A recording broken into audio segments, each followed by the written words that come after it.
The next series of problems are going to help us practice our flexible problem-solving approach. We first focus on what the stated goal of the question is, and then we figure out how to get there. For example, in this question, we're asked to determine the molar mass of the gas. Now first, let's remind ourselves that molar mass is the same as formula weight, is the same as molecular weight, just different terms for the same thing. It is the mass per 1 mole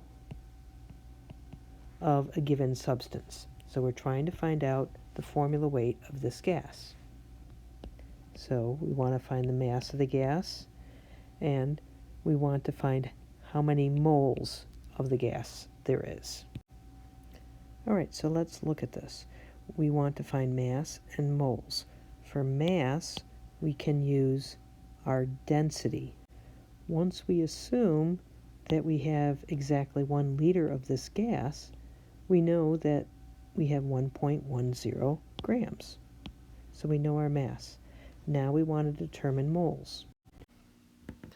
All right, so we have our calculation for the total number of moles. And now that we know the moles and we know the mass, because we've assumed 1 liter, and there's our mass, we can get our formula weight, round to 3 sig figs, and we're done.